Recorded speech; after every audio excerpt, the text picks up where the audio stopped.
द्रौपदी का जन्म, द्रौपदी का विवाह, द्रौपदी का चीरहरण एवं पूर्व जन्म की कहानी द्रौपदी का। द्रौपदी महाभारत के अनुसार पांचाल देश के राजा द्रुपद की पुत्री थी। वह पंचकन्याओं में से एक थी जिन्हें चीर कुमारी कहा जाता था। कृष्णेयी, यज्ञसेनी, महाभारती, सैरंध्री, पांचाली, अग्निसुता आदि अन्य नामों से भी विख्यात थी। वह पांडु पुत्रों युधिष्ठिर, भीम, नकुल, सहदेव की भार्या हुई। द्रौपदी पूर्व जन्म में मृदुल ऋषि की पत्नी थी। उनका नाम मृदुलिनी इंद्रसेना था। उनके पति की अल्पायु में मृत्यु उपरांत उसने पति पाने की कामना से तपस्या की। भगवान शंकर ने प्रसन्न होकर उसे वर देने की इच्छा की। उसने भगवान शंकर से 5 बार कहा कि वह सर्वगुण संपन्न पति चाहती है, जो सर्वोच्च, धर्मवान, सबसे सुंदर, सर्वबलशाली, सर्वश्रेष्ठ धनुर्धर, सर्वश्रेष्ठ तलवार विद्या निपुण हो। तब भगवान शंकर ने कहा कि अगले जन्म में उसे 5 गुणों से भरा पति मिलेगा, क्योंकि उसने पति पाने की कामना 5 बार दोहराई थी। सारे गुण एक एक, और यह सर्वगुण संपन्न एक में संभव भी नहीं था। प्राचीन भारत के महाकाव्य महाभारत के अनुसार द्रौपदी का जन्म महाराज द्रुपद के द्वारा गुरु द्रोणाचार्य से अपमान का बदला लेने हेतु कराए गए यज्ञ के उपरांत हुआ था। द्रौपदी के स्वयंवर की शर्त बहुत कठोर थी, जिसे कोई भी नहीं तोड़ सका। कर्ण, जो अंग देश का राजा था, वो ये प्रतियोगिता जीत सकता था, पर उसे अवसर नहीं दिया गया। अंत में अर्जुन ने यह शर्त जीती।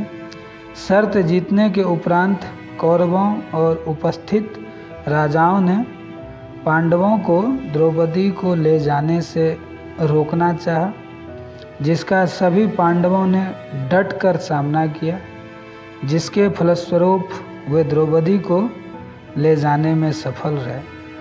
द्रौपदी सहित कुटिया पहुंचने पर जब पांडवों ने बाहर से ही कहा कि माता देखो हम क्या लाए हैं, तो बिना देखे ही कुंती ने कहा कि जो लाए हो आपस में बांट लो।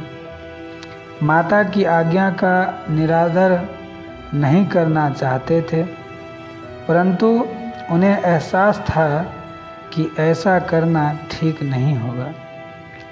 परिणाम स्वरूप कुंती ने द्रौपदी को 5 पांडवों में से एक को चुनने के लिए कहा। द्रौपदी ने युधिष्ठिर को चुना। पानी ग्रहण संस्कार के लिए जब कुंती समेत पांडवों ने पांचाल नरेश द्रुपद के पास जाकर सारा वृतांत सुनाया, तब ऋषि ने द्रौपदी के पूर्व जन्म की कथा सुनाई, जिसके उपरांत द्रुपद ने औपचारिक रूप से 5 पांडवों के साथ द्रौपदी का पानी ग्रहण संस्कार संपन्न किया। महाभारत में युधिष्ठिर सब कुछ हारने के बाद उन्होंने द्रौपदी को दांव पर लगा दिया, और दुर्योधन की ओर से मामा शकुनि ने द्वितीय में अग्निपुत्री द्रौपदी को जीत लिया। उस समय दुशासन द्रौपदी को बालों को पकड़कर घसीटते हुए सभा में ले आया।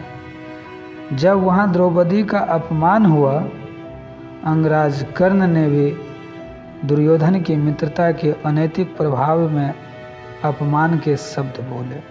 तब भीष्म पितामह, द्रोणाचार्य और विदुर जैसे न्यायकर्ता और महान लोग भी बैठे थे, लेकिन वहाँ मौजूद सभी बड़े बड़े दिग्गज मुंह झुकाए बैठे रह गए। इन सभी को उनके मौन रहने का दंड भी मिला।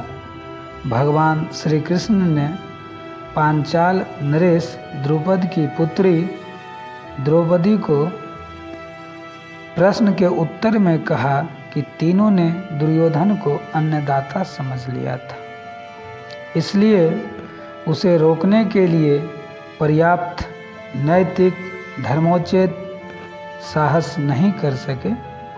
दुर्योधन के आदेश पर दुशासन ने सभा के सामने ही द्रौपदी का चीरहरण करना शुरू कर दिया। सभी मौन थे। द्रौपदी की प्रार्थना पर श्री कृष्ण ने दिव्य हस्तक्षेप करके चीरहरण को सीमित करके हरण को सफल नहीं होने दिया।